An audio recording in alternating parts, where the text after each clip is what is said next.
جنات میں شہوت ہوتی ہے یا نہیں ہوتی ہے؟ جیسے انسان کو، مرد کو عورت کی ضرورت ہوتی ہے، شہوت اس میں ہوتی ہے، اور پھر وہ نکاح بھی کرتا ہے، اپنی حاجت پوری کرتا ہے، کیا یہ چیز جنات میں ہے یا نہیں ہے؟ ہم نے پچھلے درس میں دیکھا تھا کہ جنات میں مرد عورت ہوتے ہیں، جیسے حدیث میں اللہ کے نبی صلی اللہ علیہ وسلم نے فرمایا کہ تم میں سے جب استنجا کے لیے کوئی جائے، بری جگہ جائے، خلا میں جائے، تو کیا کرے؟ ذکر کرے اللہم انی اعوذ بک من الخبث والخبائث۔ خبثی مرد جن، خبیث بولتے ہیں نا، یہ خبث اسی سے ہیں، خبثی والخبائث، اور خبائث کیا ہے؟ اس کا فیمنن جینڈر ہے، مؤنث اس کا ہے، تو مرد خبیث اور عورت خبیث جنات میں سے، ان کے شر سے بچا، تو ان میں مرد اور عورت دونوں ہوتے ہیں۔ کیا جنات میں شہوت ہے؟ قرآن میں اللہ تعالیٰ نے حوروں کے سلسلے میں کہا ہے، جنتی عورتوں کے سلسلے میں ایک بات کہی ہے، جس سے علماء نے اس بات پر استدلال کیا ہے کہ جنات میں شہوت ہوتی ہے۔ کیا کہا اللہ نے؟ فیہن قاصرات الطرف، فیہن قاصرات الطرف، جنت میں ایسی عورتیں ہیں جن کی نگاہیں کیا ہوتی ہیں؟ بالکل جھکی جھکی رہتی ہیں۔ یعنی عورت کے مزاج میں یہ ہونا چاہیے کہ اس کی نگاہیں بے وجہ ادھر ادھر گھومتی نہ ہوں، کسی کو ڈھونڈتی نہ ہوں۔ ان کی جو جنت کی جو خواتین ہیں، جنت کی جو عورتیں ہیں، ان کی نگاہیں کیسی ہیں؟ قاصرات، جھکی ہوئی نگاہوں والی ہیں۔ لم یطمثہن انس قبلہم ولا جان، جنہیں اس سے پہلے نہ کسی انسان نے چھوا ہوگا نہ کسی جن نے چھوا ہوگا۔ تو یہاں پر علماء نے کہا لم یطمثہن کا مطلب چھونا شہوت کے ساتھ میں ہے، کہ نہ کسی انسان نے ان کو چھوا ہے، ایک دم پاک صاف ستھری، کوئی خرابی نہیں، ایک دم کنواری، تو نہ اس کو کسی انسان نے چھوا ہے نہ کسی جن نے۔ جب جن میں شہوت ہی نہیں ہوتی ہے اور چھونے کا مسئلہ ہی نہیں یہاں پر، تو تذکرہ اللہ کیوں کرے گا؟ تو علماء نے اس سے استدلال کیا ہے کہ معلوم ہوا کہ اس سے انسانوں میں بھی شہوت ہوتی ہے عورتوں کی، اور ویسے ہی جنات میں بھی شہوت ہوتی ہے۔ اور دوسری دلیلیں بھی اس کے لیے اہل علم نے ذکر کیے ہیں، مثلا یہ سورہ الرحمن کی آیت نمبر 56 ہے، اس کی تفسیر آپ تفصیل سے دیکھ سکتے ہیں۔ اللہ تعالیٰ ایک جگہ فرماتا ہے کہ وَشَارِكُهُمْ فِي الْأَمْوَالِ وَالْأَوْلَادِ وَعِدْهُمْ، ابلیس سے اللہ نے کہا وَشَارِكُهُمْ فِي الْأَمْوَالِ، لوگوں کے مالوں میں تو شریک ہو جا، اور ان کی اولاد میں شریک ہو جا، ان کی اولاد میں شریک ہو جا، وعدہم، اور وعدے کر ان کو، یعنی دھوکے دے ان کو، وعدے کر توبہ نہیں کرانے کے، اللہ غفور الرحیم ہے وغیرہ وغیرہ۔ یہاں تو بات اللہ نے ذکر کی کہ ان کے مالوں میں شریک ہو جا اور ان کی اولاد میں شریک ہو جا۔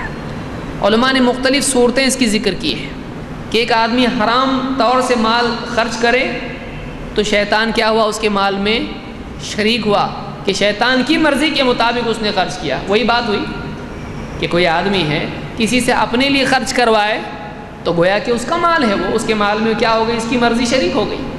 تو جیسے غلط کام میں مال خرچ کرنے میں شیطان شریک ہوتا ہے، بعض اوقات چوری بھی کرتا ہے، اس میں بھی شریکت ہو گئی کہ اس کے مال میں سے اس نے کیا کیا؟ لیا، جیسا کہ پچھلی حدیث میں ہم نے دیکھا تھا۔ لیکن یہاں اولاد میں شریک ہونا کا کیسا معنی ہے؟ کیا مطلب اس کا ہے؟ کیا شیطان اولاد میں شریک ہو سکتا ہے؟ کئی اعتبار سے علماء نے اس کو ذکر کیا ہے، جیسے اولاد کی بلی دینا جنات کو، شیاطین کو خوش کرنے کے لیے، تو اس طرح سے بھی کسی آدمی کی بہت سارے جہالت علاقوں میں ہوتی ہے، کوئی بابا آ کے بول دیتا ہے یہاں خزانہ ہے، لیکن تم کو اپنا پہلا بچہ کیا کرنا پڑے گا؟ ذبح کرنا پڑے گا۔ لوگ کرتے ہیں ایسا، بہت سارے دیہاتوں میں، گاؤں میں دیکھیے ایسا نیوز پیپر میں اس طرح کی باتیں آتی رہتی ہیں، کبھی اپنا کبھی دوسرے کی اولاد پکڑ کے، رشتہ داروں میں سے کسی کی اولاد لے لی اور خزانہ نیچے سے نکالنے کے لیے اس طرح کی حرکتیں لوگ کرتے ہیں، تو اپنی اولاد کو بھی بعض اوقات کرتے ہیں، جیسے عرب میں اپنی اولاد کو دفن کر دیا کرتے تھے۔ تو اس طرح سے اولاد میں شیطان کی مرضی کا شریک ہونا ہے، یا ان کو ایسا نام دینا جو اللہ کی بجائے کسی اور کی بندگی والا ہو، یہ بھی اس میں شامل ہے۔ اور یہ بھی اس میں شامل ہے کہ شیطان صحبت کے وقت میں آدمی کے ساتھ، بیوی کے ساتھ شریک ہو جائے، یہ بھی ہوتا ہے، علماء نے یہ بھی ذکر کیا ہے۔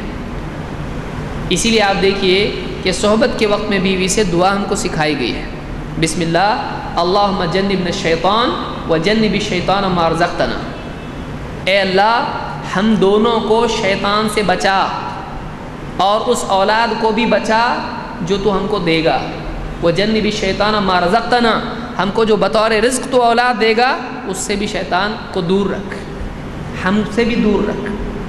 اسی لیے اس آیت کے ضمن میں علماء نے حدیث کی قول بھی ذکر کیا ہے، اور دوسری روایتوں میں بھی آتا ہے کہ مجاہد کہتے ہیں ان الذی یجامع ولا یسمی، وہ آدمی جو بیوی سے صحبت کرتا ہے لیکن بسم اللہ نہیں کرتا ہے، اللہ کا نام نہیں لیتا ہے، دعا نہیں پڑھتا ہے، یلتف الشیطان علی احلیلہ فیجامع، شیطان اس کے ساتھ شریک ہو جاتا ہے اور اس کی بیوی سے صحبت کرتا ہے۔ اللہ حفاظت فرمائے۔ دنیا بھر کی چیزیں معلوم ہے، مسلمانوں کو کام کی چیزیں معلوم نہیں ہیں۔ تو یہ فتح الباری میں اس کو ابن حجر نے ذکر کیا ہے، اس کی سند حسن ہے۔ تو اس روایت سے معلوم ہوا کہ شیطان میں شہوت ہوتی ہے اور وہ انسان کے ساتھ شریک ہو سکتا ہے، اس لیے یہ دعا یاد کرنا چاہیے، دعا یاد کرنا چاہیے، ہر آدمی کو یاد ہونا چاہیے۔ کتنے فون نمبر آدمی یاد کر لیتا ہے بزنس کے لیے، کتنے گانے لوگ یاد کر لیتے ہیں، دعائیں یاد نہیں ہوتی۔ استعداد نہیں، ایسا نہیں ہے، لاپرواہی ہے، ورنہ بیٹھ جائے تو پورا قرآن یاد کر سکتا ہے، بچے یاد کر سکتے ہیں، بڑا یاد نہیں کر سکتا ہے، ایک دعا یاد نہیں ہوتی ایک لائن کی۔ تو یہ یاد کرنا چاہیے اگر چاہتا ہے کہ اپنی عزت محفوظ رکھے اور شیطان کی شرکت سے اپنے آپ کو بچائے، تو یہ دعا یاد ہونا چاہیے، بسم اللہ اللہم جنبنا الشیطان وجنب الشیطان ما رزقتنا، یہ بخاری وغیرہ میں روایت موجود ہے۔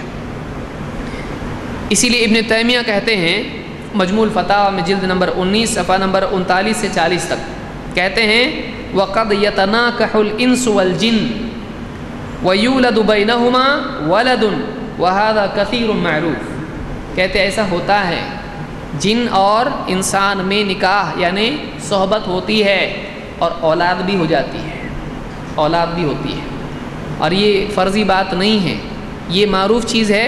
بہت سارے آپ دیکھیں جنات وغیرہ کے جو معاملے ہوتے ہیں، کئی یعنی خواتین کے ساتھ اس طرح کا معاملہ ہوتا ہے، جنات صحبت کرتے ہیں، اس کی زندہ مثالیں موجود ہیں۔ تو یہ ہوتا ہے، ایسا نہیں ہوتا، ایسا نہیں ہے۔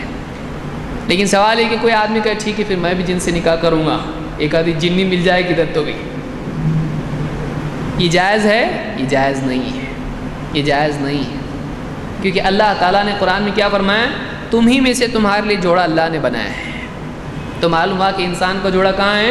جو اللہ نے بنایا اس کے لیے، ادھر ادھر نہیں جانا چاہیے۔ جو جوڑا بنایا انسان ہی میں سے، انسان کا جوڑا بنایا، تو ان خلق لکم من انفسکم ازواجا، اللہ نے تمہارے لیے جوڑے بنائے ہیں۔ تو ہمارے لیے جہاں جوڑا اللہ نے جہاں جوڑا ہے وہیں جڑنا چاہیے، یہاں وہاں جڑنا نہیں چاہیے، ورنہ اڑنا شروع ہو جائے گا جنات کے ساتھ میں، معلوم نہیں اس کا کیا حشر کر دے۔ ایک آدھی دوپٹہ اٹھایا، معلوم پڑا یہ جنی ہے، دوسری صورت میں آ گئی، بھاگنا شروع کرے گا۔ تو یہ جائز نہیں ہے، شریعت میں جائز نہیں۔ تو اس کو یعنی ان روایات سے معلوم ہوتا ہے کہ جنات میں شہوت ہوتی ہے اور انسان کو ان سے اپنے آپ کو بچا کے رہنا چاہیے۔